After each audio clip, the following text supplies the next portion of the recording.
বিভূতিভূষণ বন্দ্যোপাধ্যায়ের লেখা ছোট গল্প নববৃন্দাবন।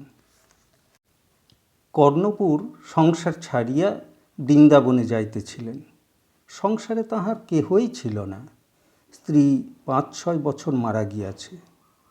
একটি ১০ বৎসরের পুত্র ছিল, সেও গত শরৎকালে শারদীয়া পূজার অষ্টমীর দিনে হঠাৎ বিসূচিকা রোগে দেহত্যাগ করিয়াছে। সংসারের অন্য বন্ধন কিছুই নাই। বিষয় সম্পত্তি যাহা ছিল সেগুলি সব জ্ঞাতি ভ্রাতাদের দিয়া অত্যন্ত পুরাতন তালপত্রে কয়েকখানি ভক্তি গ্রন্থ জীর্ণ তসরের পুঁটুলিতে বাঁধিয়া লইয়া পদব্রজে বৃন্দাবন যাইবার জন্য প্রস্তুত হইলেন। কর্ণপুরের জন্মপল্লী অজয় নদের ধারে। তিনি পরম বৈষ্ণবের সন্তান। অজয়ের জলের গৈরিক দুই তীরের বন তুলসী মঞ্জরির ঘ্রাণে কোন শৈশবেই তাঁর বৈষ্ণব ধর্মে মানসিক দীক্ষা হয়। তিনি গ্রামের টোলে উত্তমরূপে সংস্কৃত অধ্যয়ন করেন। ২-১টি ছাত্রকে কিছুকাল স্মৃতি ও বৈদ্যক শাস্ত্রও পড়াইয়াছিলেন। ছাত্রেরা দেখিত তাহাদের অধ্যাপক মাঝে মাঝে ঘরে দুয়ার বন্ধ করিয়া সমস্ত দিন কাঁদেন। পাগল বলিয়া অখ্যাতি রটিতে ছাত্রেরা ছাড়িয়া গেল। প্রতিবেশীরা তাচ্ছিল্য করিতে শুরু করিল। তাহার উপর প্রথমে স্ত্রী, তৎপরে পুত্রের মৃত্যু। সংসারের উপর কর্ণপুর নিতান্তই বিরক্ত হইয়া উঠিলেন। যাইবার সময় জ্ঞাতি ভ্রাতা রসরাজ আসিয়া মায়া কান্না কাঁদিল। গ্রামের এক ব্রাহ্মণ বহুদিন ধরিয়া কর্ণপুরের নিকট ঋণ গ্রহণ করিয়াছিল এবং তাহার পর হইতেই সে তাহাকে বাজিজ্ঞানে শতহস্ত দূরে রাখিয়া চলিয়া আসিতেছিল। আজ যখন সে দেখিল কর্ণপুর সত্য সত্যই বাহির হইয়া যাইতেছেন, ফিরিবার কোনো আশঙ্কাই নাই, তখন সে আসিয়া মহা পীড়াপিড়ি শুরু করিল। আর কয়েকটা মাস থাকুন, যে করিয়া পারি ঋণটা শোধ করিয়া ফেলি, কারণ ঋণ পাপ ইত্যাদি। উদারচিত্ত কর্ণপুর এসব কপট প্রবন্ধ বুঝিলেন না। তিনি রসরাজকে তাহার প্রার্থনা মতো তালদিঘির পাড়ের আশুধান্যের এক টুকরা উৎকৃষ্ট ভূমি দানপত্র করিয়া দিলেন। ব্রাহ্মণ অধমর্ণকে বলিলেন, ১ কড়া করি আনো ভায়া, গ্রহণ করিয়া তোমায় ঋণ মুক্ত করি। আপনার বলিতে কেহ না থাকায় গ্রাম ছাড়িয়া যাইবার সময় তাহার জন্য সত্যকার ভাবনা কেহই ভাবিল না। শৈশব স্মৃতির প্রথম দিনটি হইতে পরিচিত মাটির চণ্ডীমণ্ডপ, সহস্ররোপিত কত ফল ফুলের গাছ, কত খেলাধুলার জন্মভিটার আঙিনা পিছনে ফেলিয়া চলিলেন। ফিরিয়াও চাহিলেন না। শুধু গ্রাম সীমার অজয়ের ধারে গিয়া কর্ণপুর একটুখানি দাঁড়াইলেন। অজয়ের ধারে প্রাচীন শিরীষ গাছের তলে গ্রামের শ্মশান। কয়েক মাস পূর্বে তিনি মাতৃহীন বালক পুত্রটিকে এইখানে দাহ করিয়া গিয়াছেন। অজয় আর বাড়ে নাই, সুতরাং সেই চিতার চিহ্ন এখনও একেবারে বিলীন হয় নাই। তার কচি মুখের অবোধ হাসিটুকু মনে পড়িয়া গেল। মৃত্যুর পূর্বে শ্বাসকষ্টে বড় যন্ত্রণা পাইয়াছিল। সে সময়কার তার আতঙ্কে আকুল অসহায় দৃষ্টি মনে পড়িল। কর্ণপুর অবাক হইয়া অজয়ের ওপারে দৃষ্টি নিবদ্ধ করিয়া অনেকক্ষণ দাঁড়াইয়া রহিলেন। ধুধু গৈরিক বালুরাশির শয্যায় জীর্ণ শীর্ণ নথ অবসন্ন দেহ প্রসারিত করিয়া দিয়াছে। উপরে এখানে ওখানে এক আধটা দ্বিখারা মেঘশিশু আকাশের কোনো কোণ হইতে বাহির হইয়া তখনই আবার সুদূর অনন্তের পথে কোথায় মিলাইয়া যাইতেছে, কোথাও কোনো চিহ্ন রাখিয়া যাইতেছে না। খানিকক্ষণ দাঁড়াইয়া দাঁড়াইয়া দেখিয়া পুনরায় চলিতে আরম্ভ করিলেন। পৃষ্ঠের পুঁটুলিতে কয়েকখানি বস্ত্র, সামান্য কিছু তণ্ডুল ও অন্যান্য নিতান্ত প্রয়োজনীয় দ্রব্যাদি। দক্ষিণ হস্তে মাধবীলতার আঁকাবাঁকা একগাছি দৃঢ় যষ্টি। বাম হস্তে একটি পিতলের ঘটি মাত্র লইয়া অজয় পার হইয়া কর্ণপুর পশ্চিম মুখে যাত্রা করিলেন। জীবনে যাহা কিছু প্রিয়, যাহা কিছু পরিচিত ছিল, সবই এপারে রহিয়া গেল। দিনের পর দিন তিনি অবিশ্রান্ত পথ চলিতে লাগিলেন। একদিন সন্ধ্যার সময় কোনো গ্রামের চটিতে নয়তো কোনো গৃহস্থের চণ্ডীমণ্ডপে আশ্রয় লইতেন। গ্রাম পথে চলিবার সময় লোকে আদর করিয়া গৃহত্যাগী সৌম্য দর্শন ব্রাহ্মণের পুটুলি ভরিয়া খাদ্যদ্রব্য দিত। পিতলের ঘটিটা পূর্ণ করিয়া নির্জলা খাঁটি দুগ্ধ দিত। তিনি কোনোদিন তাহার সামান্য অংশ খাইতেন, কোনোদিন কোনো দরিদ্র পথযাত্রী ভিক্ষুক বা কোনো বুভুক্ষু কুকুরকে খাওয়াইতেন। কত গ্রাম, হাট, মাঠ, কত সমৃদ্ধশালী বাণিজ্যের গঞ্জ, কত নদী উত্তীর্ণ হইয়া যাইতে যাইতে অবশেষে তিনি বসতি বিরল খুব বড় বড় নির্জন মাঠ ও বন জঙ্গলের পথে আসিয়া পড়িলেন। চিরকাল নিতান্ত ঘরোয়া ধরনের গৃহস্থ, বিদেশে কখনোই বাহির হন নাই। সূর্য ডুবিয়া যাওয়ার পরই দিগন্ত বিস্তৃত জনহীন প্রান্তরে অন্ধকার ঘনায় আসিত। কর্ণপুর এক স্থানে দাঁড়াইয়া চারিদিকে লোকালয়ের অন্বেষণে দৃষ্টি নিক্ষেপ করিতেন। লোকালয় মিলিত না। তাহার মনে অত্যন্ত ভয় হইত যদি কোনো বন্য জন্তু বা কোনো দস্যু আসিয়া আক্রমণ করে। পরক্ষণেই ভাবিতেন, আমি তো সন্ন্যাসী মানুষ, দস্যুতে আমার কি কারিয়া লইবে। অজয়ের ধারের বৃদ্ধ শিরীষ বৃক্ষতলে এক ধূসর হেমন্ত সন্ধ্যার কথা মনে পড়িলেই অমনি কর্ণপুরের মন হইতে বন্যজন্তুর ভয় দূর হইত। বনের পথে চলিতে চলিতে অন্য খাদ্য মিলিত না। কোনোদিন বুনো কুল, মহুয়া ফুল, কোনোদিন বা ছোট তালচারার নবোদ্গত পত্রকোরক খাইয়া ক্ষুধা নিবৃত্তি করিতেন। অঞ্জলি পুরিয়া পার্বত্য নদীর জলধারা পান করিতেন। মাঝে মাঝে আবার গ্রামও পাইতেন। সন্ধ্যার সময় সেদিন তিনি একটি তালবনে আশ্রয় লইলেন। নিকটে লোকালয় নাই, পাথুরে মাটিতে অভ্রকণিকা চিকচিক করিতেছে। একটু পরে তালবনের পিছনে সূর্য ডুবিয়া গেল। সন্ধ্যার আকাশে পঞ্চমীর এক ফালি চাঁদ। সেদিন পথে এক ভিক্ষুকের সঙ্গে তাঁর আলাপ হইয়াছিল। 3-4 মাস পূর্বে জীবিকার চেষ্টায় বাহির হইয়া কিছু উপার্জন করিয়া সেদিন সে বাড়ি ফিরিতেছে। বাড়িতে তার ছোট ছোট 2টি মেয়ে ও একটি ছেলে আছে। তাদের মুখের দিকে চাহিয়া সে প্রবাসের কোনো কষ্টকেই কষ্ট বলিয়া মনে করে নাই। ছেঁড়া কাপড়ের পুঁটুলির মধ্যে রাঙা রাঙা পাথরের নুড়ি, নূতন ধরনের পাখির রঙিন পালক, নানা তুচ্ছ জিনিস সযত্নে বাঁধিয়া লইয়া চলিয়াছে। বাড়িতে ছেলে মেয়েদের খেলনা করিতে। কর্ণপুরের মনে হইয়াছিল সেদিন, দূর মূর্খ সংসারাসক্ত জীব। আজ কিন্তু নিজের অজ্ঞাতসারে তাহার মনে জাগিল ওই ভিক্ষুকটা তাহার চেয়ে সুখী। সে তো তবু কতদিন পরে গৃহে ফিরিয়া চলিয়াছে, কিন্তু তাহার গৃহ কোথায়? পরক্ষণেই দুর্বলতাটুকু বুঝিয়া ফেলিয়া অপ্রতিভ হইয়া ভাবিলেন, ভগবান দয়া করিয়াই সংসারের ভার তাহার স্কন্ধ হইতে নামাইয়া লইয়াছেন। ভালোই তো, ইহাতে মন খারাপ করিবার কি আছে? তাহার পর বসিয়া বসিয়া তিনি তাহার প্রিয় একটি শ্লোক আবৃত্তি করিতে লাগিলেন। তালবনের মাথায় পঞ্চমীর চাঁদের দিকে চাহিয়া বারবার গাঢ় স্বরে শ্লোকটি আবৃত্তি করিতে করিতে তাহার চক্ষু সজল হইয়া উঠিতেছিল। রাত্রির পাতলা জ্যোৎস্নায়, মাঠের নির্জনতায়, শ্লোকের পদলালিত্যে তাহার মনে কি একটা অব্যক্ত ব্যথা যেন ক্রমেই মাথা চারা দিয়া উঠিতে লাগিল। সেটাকে চাপা দিবার জন্য তিনি বসিয়া ইষ্টদেবতার চিন্তা করিতে লাগিলেন। ইষ্টদেবের মূর্তি কল্পনা করিতে গিয়া কর্ণপুরের মনে হইল, ওই অনন্ত আকাশের মতো উদার প্রাণ, ওই জ্যোৎস্নার মতো অনাবিল, চারিধারের প্রান্তর বনের মতো শান্ত তাহার শ্রীকৃষ্ণ। এই শ্লোকের ললিত শব্দের মতো তাঁর বাণী মধুর, শ্যামায়মান বনভূমির মতোই তাঁর স্নিগ্ধ কান্তি। কিন্তু তাহার মুখটি কল্পনা করিতে গিয়া কেমন করিয়া বারবার তাহার মৃতপুত্রের মুখটি ভাবিতে লাগিলেন। তাহাকে দাহ করিবার সময় হইতে কর্ণপুর সে মুখটি কখনোই ভোলেন নাই। মনে কেমন আঁটিয়া ছিল। সেই মুখ ছাড়া অন্য কোনো মুখ তাহার ভালো লাগে না।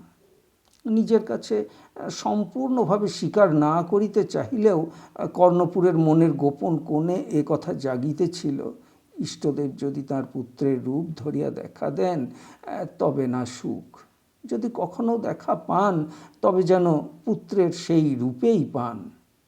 শেষ রাতের স্বপ্নে কর্ণপুর দেখিলেন জ্যোৎস্না দিয়া গড়া দেহ তাঁরই ছেলেটি আসিয়া কাছে দাঁড়াই আছে। তাঁর মৃতপুত্রের মুখটি খুব সুশ্রী ছিল, তবুও তাহার মুখের যেখানে যাহা কিছু ছোটোখাটো খুঁত ছিল সেই সুন্দর অতি প্রিয় খুঁতগুলি ঠিক সেইভাবেই আছে। বামভুরুর উপরে শান্তশিষ্টতার জয় তিলকটি এখনও তো বিলীন হয় নাই। আস্তে আস্তে সে তার কানের কাছে মুখ লইয়া গিয়া চুপি চুপি ডাক দিল, বাবা। অনেক দিন হারা পুত্রকে ক্ষুধার্ত ব্যগ্র দুই হাতে জড়াইয়া ধরিতে গিয়া কর্ণপুরের ঘুম ভাঙিয়া গেল। দেখিলেন সকাল তো হইয়াছেই, তালবনের মাথায় রৌদ্র উঠিয়া গিয়াছে। সকালে উঠিয়া তিনি পুনরায় পথ চলিতে শুরু করিলেন। পথে কয়েকখানা গ্রাম পাইলেও তিনি কোথাও বিলম্ব করিলেন না। সারাদিন পথ চলিবার পরে সন্ধ্যার কিছু পূর্বে দূর হইতে একটি ছোটোখাটো গ্রাম দেখা গেল। অত্যন্ত ক্লান্ত অবস্থায় সম্মুখে লোকালয় দেখিয়া কর্ণপুরের মনে বড় স্বস্তি বোধ হইল।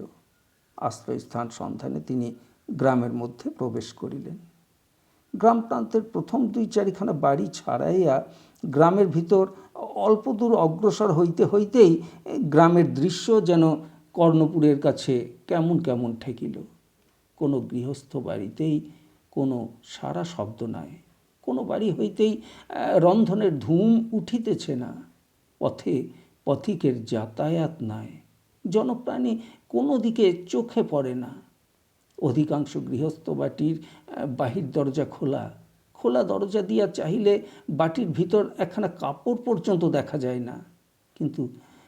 কিন্তু আশ্চর্যবোধ হইলেও সারাদিনের পথশ্রমে কর্ণপুর এত ক্লান্ত হইয়াছিলেন যে অত শত ভাবিবার, বুঝিবার বা ব্যাপার কি অনুসন্ধান করিবার অবস্থা তাহার ছিল না। তিনি সম্মুখে এক গৃহস্থ বাটির বাহিরের ঘরে গিয়া উঠিলেন ও মোটমুটুলি নামাইয়া বিশ্রামে প্রবৃত্ত হইলেন। দণ্ড ২ কাটিয়া গেল, অথচ বাড়ির ভিতর হইতে কোনো মনুষ্য কণ্ঠধ্বনি তাহার কর্ণে আসিল না।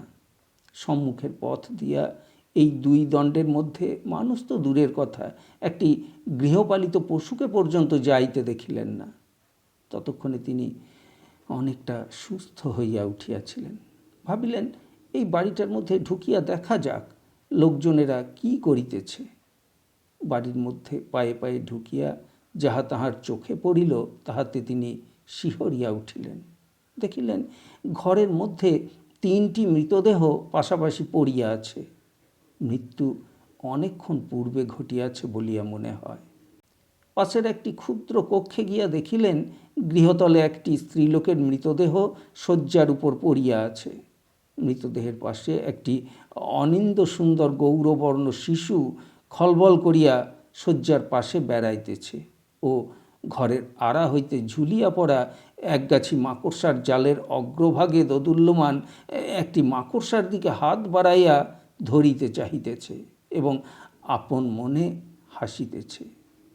ভাবগতিকে কর্ণপুর অনুমান করিলেন কোনো ভীষণ মহামারীর আবির্ভাবে ২-১ দিনের মধ্যে গ্রাম জনশূন্য হইয়া গিয়াছে। ঘরে ঘরে মৃতদেহ রাশি হইয়া আছে। সৎকারের মানুষ নাই, দেখিবার মানুষ নাই। হয়তো যাহারা বাঁচিয়া ছিল তাহারা গ্রাম ছাড়িয়া প্রাণ লইয়া পলাইয়া গিয়াছে। কর্ণপুরকে দেখিয়া শিশু একগাল হাসিয়া হাত বাড়াইল। তাহার মা যে খুব বেশিক্ষণ মারা যায় নাই, ইহা ২টি বিষয়ে তাহার অনুমান হইল। প্রথমত, এই ক্ষুদ্র শিশুটি ক্ষুদ পিপাসাক্রান্ত হইয়া পড়িলে এতক্ষণ এরূপ হাসিত না। কিছুক্ষণ পূর্বে তাহার মা জীবিতাবস্থায় তাহাকে স্তন্যপান করাইয়াছে। দ্বিতীয়ত, মৃতদেহের এতটুকু বিকৃতি হয় নাই। শিশুর মা যেন এইমাত্র ঘুমাইয়া পড়িয়াছে। আসন্ন মৃত্যু ও ঘনীভূত বিপদের সম্মুখে পড়িয়াও অবোধ শিশুর এই নিশ্চিন্ত হাসি ও ক্রীড়া দেখিয়া কর্ণপুরের মনে হইল বাল্যকালে অজয়ের তীরের বনে তিনি এক প্রকার পতঙ্গকে লক্ষ্য করিতেন সূর্যের আলোতে খেলা করিবার অধীর আনন্দে সূর্যোদয়ের প্রাক্কালে কোথা হইতে রাশি রাশি আসিয়া জুটিত এবং খানিকক্ষণ রৌদ্রে উড়িয়া নাচিয়া খেলা করিবার পর রৌদ্র বাড়িবার সঙ্গে সঙ্গে আনন্দ নৃত্য শেষ করিয়া মাটি ছাইয়া মরিয়া থাকিত। কর্ণপুরের মন মমতায় গলিয়া গেল। তিনি তাড়াতাড়ি তাহাকে কোলে উঠাইয়া লইলেন। ঘটিতে জল ছিল, বাহিরের ঘরে আসিয়া গণ্ডুস করিয়া শিশুর মুখে ধরিতে পিপাসার তাড়নায় সে আগ্রহের সহিত উপরি উপরি বহু গণ্ডুস জল খাইয়া ফেলিল। তৎপরে তিনি শিশুর মাতার মুখে শুষ্ক তৃণ জ্বালাইয়া অগ্নি প্রদান করিলেন। মস্তকের কাছে কর রাখিয়া বিষ্ণু মন্ত্র জপ করিলেন। এইরূপে সংক্ষিপ্ত সৎকার কার্য শেষ করিয়া তিনি শিশুকে লইয়া সন্ধ্যার অন্ধকারে সে বাড়ি হইতে বাহির হইলেন। কর্ণপুর আবার পৈতৃক ভিটাতে ফিরিয়া আসিলেন। শুধু ফিরিয়া আসা নহে, তিনি এখন পুরা মাত্রায় সংসারী। জ্ঞাতি রসরাজের সঙ্গে দ্বন্দ্ব বিবাদ করিয়া বিষয় সম্পত্তি ও ধান্য রোপণের ভূমি কাড়িয়া লইয়াছেন। ব্রাহ্মণ অধমর্ণকে দুবেলা তাগাদা করেন। দুপুর রৌদ্রে উত্তরীয় মাথায় জড়াইয়া নিজের ক্ষেত্রে ক্ষেত্রে ধান্য বপনের তদারক করিয়া ঘুরিয়া বেড়ান। রুক্ষ বাটিকায় স্বহস্তে বহুদিন পরে ফল ফুলের চারা রোপণ করেন। কুড়াইয়া পাওয়া সেই শিশুটি এখন তাহার চক্ষের পুতলি।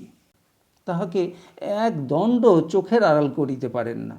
সমস্ত সকালটি সেই বহির্বাটিতে বসিয়া শিশুকে পথের লোকজন, গরু, শিবিকা যাত্রী, নববিবাহিত দম্পতি এইসব দেখাইয়া তাহাকে আমোদ দেন। লোকে আঙুল দিয়া দেখাইয়া বলে, কর্ণপুরের কাণ্ড দেখো, তীর্থের পথ হইতে এক বন্ধন জুটাইয়া আনিয়াছে। হৃত সম্পত্তি রসরাজ পাড়ায় পাড়ায় বলিয়া বেড়ায়, মর্কট বৈরাগ্যের প্রকৃতি সম্বন্ধে চৈতন্য মহাপ্রভু যে উক্তি করিয়াছেন তাহা কি আর মিথ্যা হইবার? হাতের কাছে দেখিয়া লও প্রমাণ। শুভাকাঙ্ক্ষী বন্ধুলোকে কর্ণপুরের পুনরাগমনে আনন্দ প্রকাশ করেন। কর্ণপুর এসব কথা শুনিয়াও শোনেন না। শিশু আজকাল ভাঙা ভাঙা কথা বলিতে শিখিয়াছে। তাহার মুখে আধো আধো বুলি শুনিয়া তিনি ১২ বৎসর পূর্বের অন্তর্হিত আনন্দ আবার ফিরিয়া পান।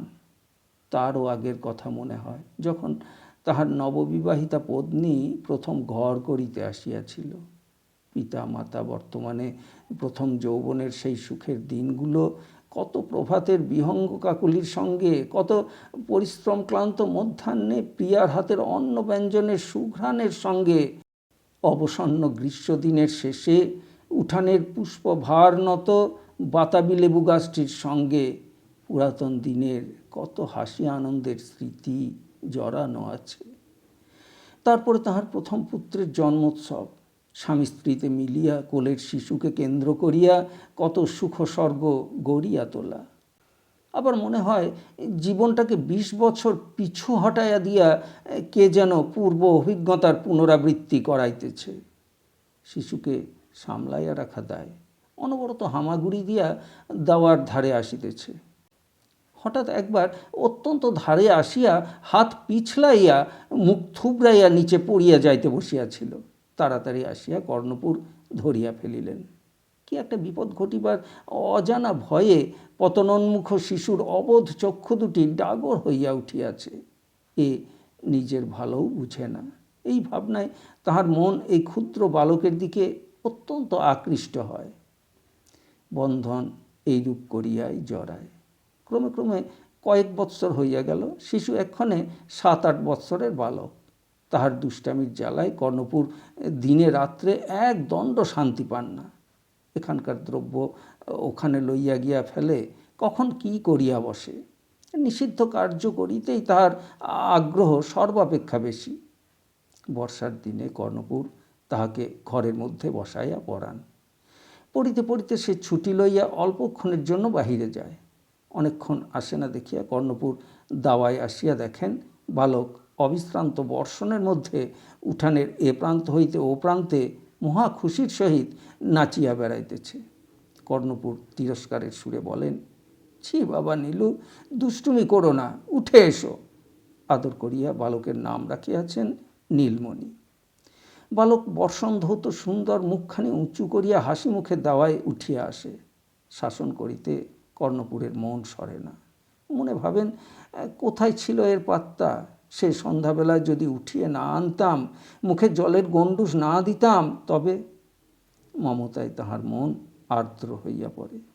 মুখে তিরস্কার করিতে করিতে বালকের সিক্ত কেশ মুছাইয়া শুষ্ক বস্ত্র পরাইয়া পুনরায় পড়াইতে বসেন। আবার অন্যমনস্ক হইলে কোন ফাঁকে সে বাহির হয়। কর্ণপুর পুঁথি হইতে মুখ তুলিয়া বাহিরে গিয়া দেখেন সে দুই হাত জোর করিয়া মুখ উঁচু করিয়া খড়ের চাল হইতে পতনোন্মুখ এক বিন্দু জল ধরিবার জন্য ঠাই দাঁড়াইয়া আছে। হাত ধরিয়া আবার তাহাকে ঘরের মধ্যে টানিয়া আনেন। বালক উত্তম রূপে বুঝে বাবা তাহাকে কখনো মারিবেন না। নিজ পুত্রের শোক কর্ণপুর ইহাকে পাইয়া ভুলিয়াছেন। কেবল একদিন নির্জন দ্বিপ্রহরে তাহার মুখের হাসি দুরাগত করুণ সঙ্গীতের মতো মনে আসে। মনের ইতিহাসে এই বালকের সে অগ্রজ। রৌদ্র ভরা দ্বিপ্রহরে সেই আসিয়া তাহার দাবি জানায়। কর্ণপুর উঠিয়া গিয়া নিদ্রিত বালকের চুলগুলির মধ্যে আঙুল চালাইয়া দেন, মুখের দিকে চাহিয়া থাকেন। শীঘ্রই কিন্তু বালককে লইয়া তাহার বড় বিপদ হইল। এত বেশি এবং এত বিনা কারণে সে মিথ্যা কথা বলে যে কর্ণপুর রীতিমতো বিপন্ন বোধ করিতে লাগিলেন। নানা রকমে মিথ্যা কথনের দোষ ও সত্য ভাষণের পুরস্কার সম্বন্ধে বহু গল্প উপদেশ বলিয়াও তাহাকে সংশোধন করিতে পারিলেন না। তাহার কাছে সে অনেক কথা আজকাল লুকায়, আগে তাহা করিত না। কর্ণপুর ইহাতে মনে মনে কষ্ট পান। তাহা ছাড়া তাহার বিরুদ্ধে নানা অভিযোগ প্রতিবেশীদের নিকট হইতে আসে। এ গাছের লেবু ও গাছের আম ছিঁড়িয়ে আনিয়াছে, অমুকের ছেলেকে মারিয়াছে। কর্ণপুর বসিয়া বসিয়া ভাবেন, কোন বংশের ছেলে কি কুলগত স্বভাব চরিত্র লইয়া জন্মিয়াছে কে জানে। তাহার আপন ছেলের বেলায় 11 বৎসরেও কোনো অভিযোগ তাহাকে শুনিতে হয় নাই। কিন্তু এ বালক তাহাকে একই মুশকিলে ফেলিল।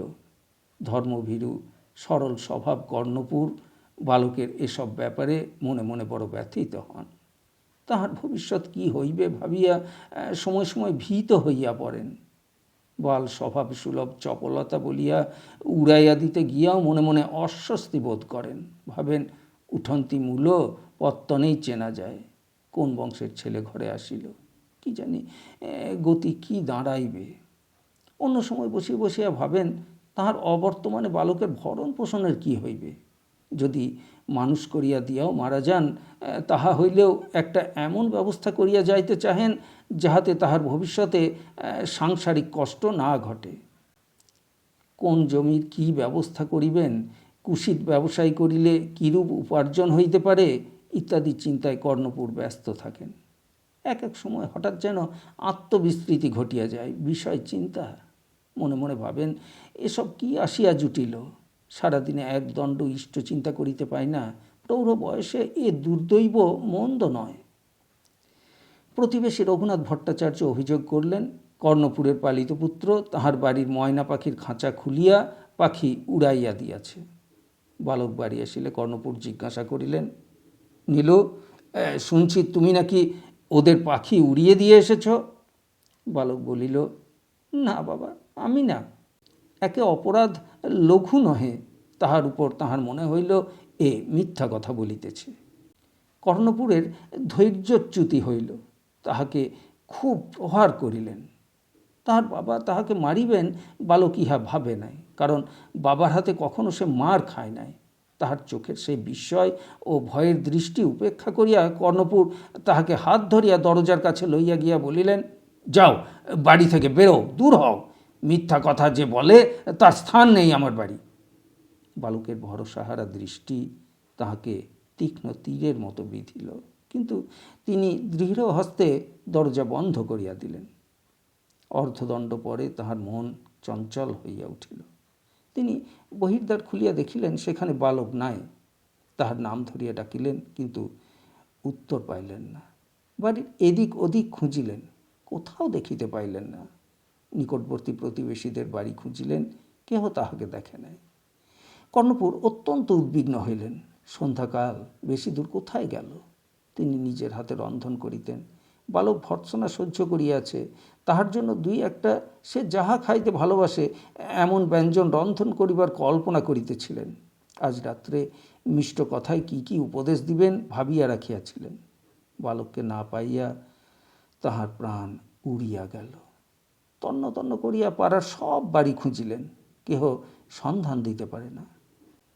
রঘুনাথ ভট্টাচার্যের পুত্র শিবানন্দ তাহার কাছে বৈদ্যক শাস্ত্র অধ্যয়ন করিত। সে তাহাকে বলিল, তিনি রন্ধন করুন, সে আর একবার ভালো করিয়া সকল স্থান খুঁজিতেছে। ইতিমধ্যে যদি বাড়ি ফিরিয়া থাকে দেখিবার জন্য বাড়ি ফিরিয়া আসিলেন, কিন্তু কোথায় সে বাড়ি আসে নাই। কি করিবেন চিন্তা করিতেছেন, এমন সময় শুনিলেন উঠানের পার্শ্বের গোশালার মধ্যে শিবানন্দ বারবার বালকের নাম ধরিয়া ডাকিতেছে।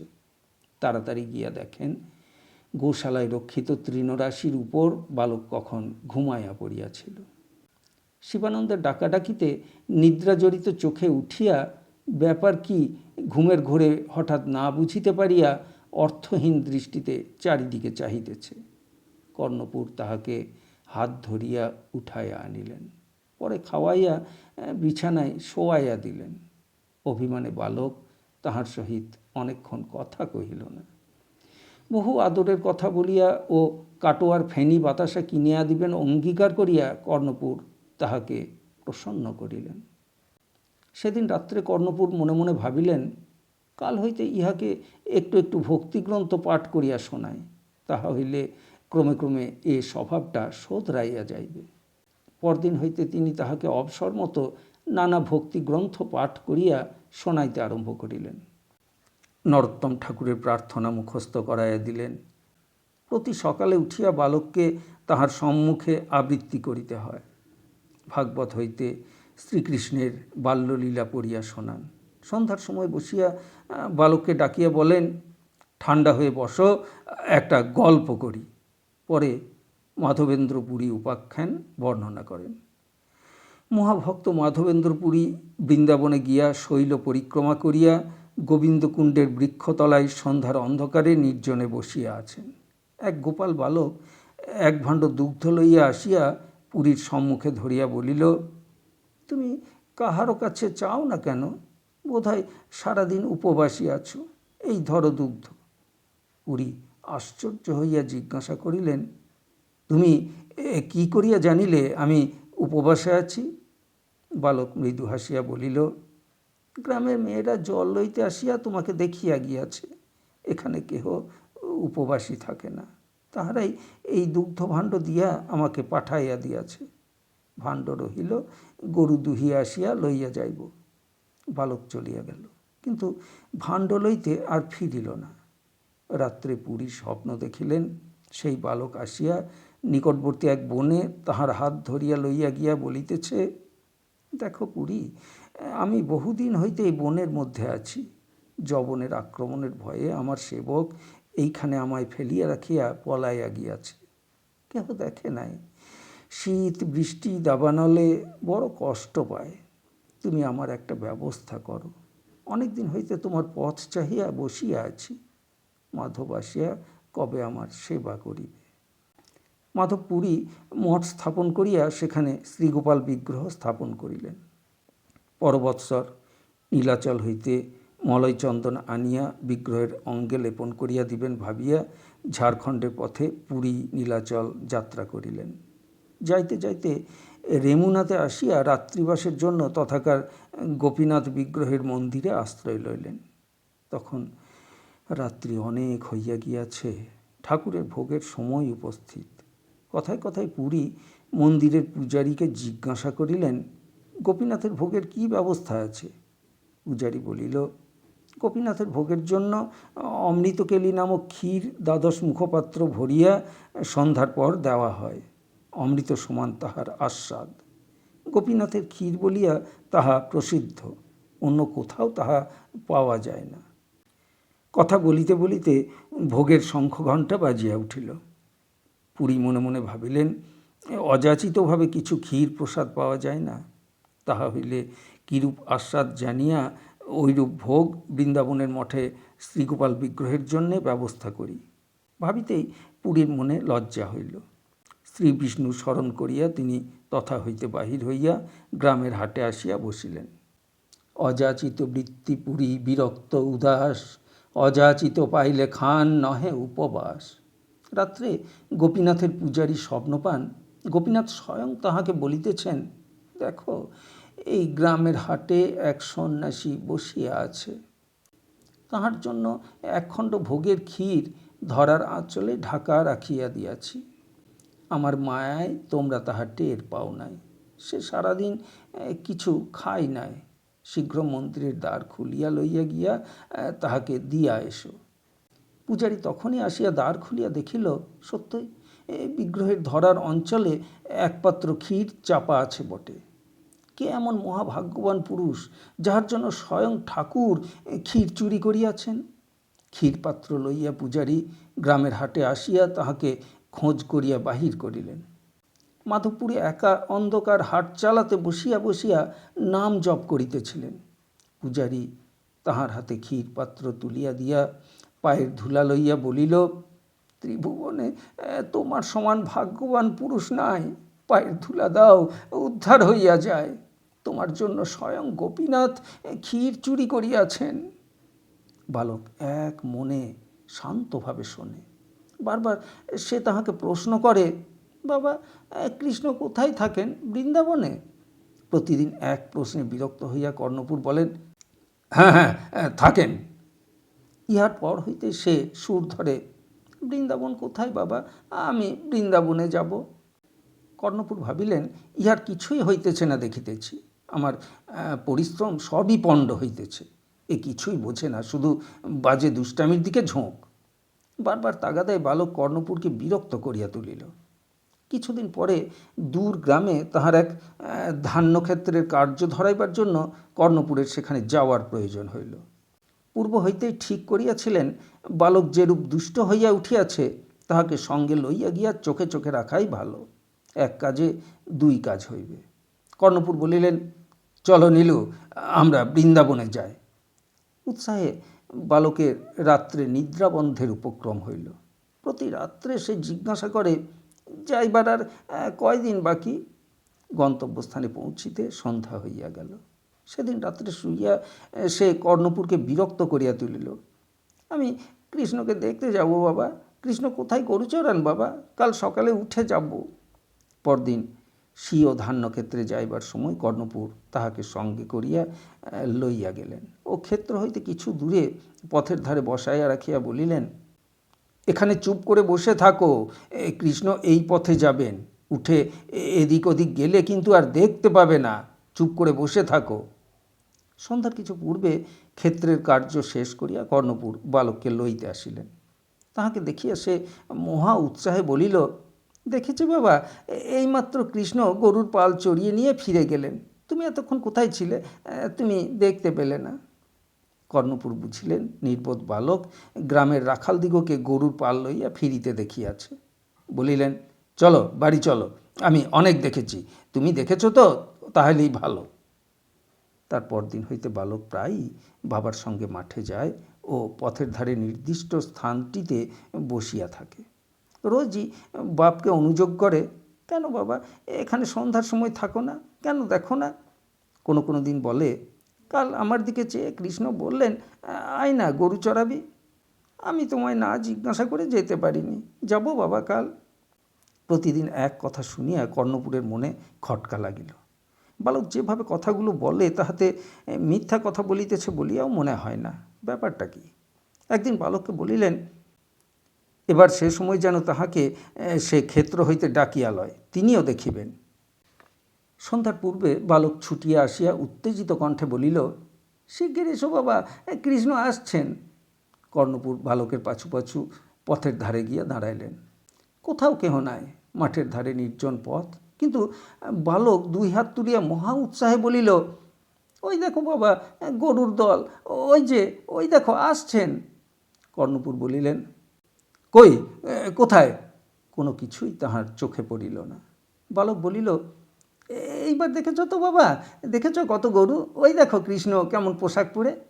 কর্ণপুর বিস্মিত হইলেন, বালকের দিকে চাহিয়া দেখিলেন সে কৌতূহলপূর্ণ দৃষ্টিতে উত্তেজিতভাবে জনশূন্য পথের দিকে চাহিয়া আছে।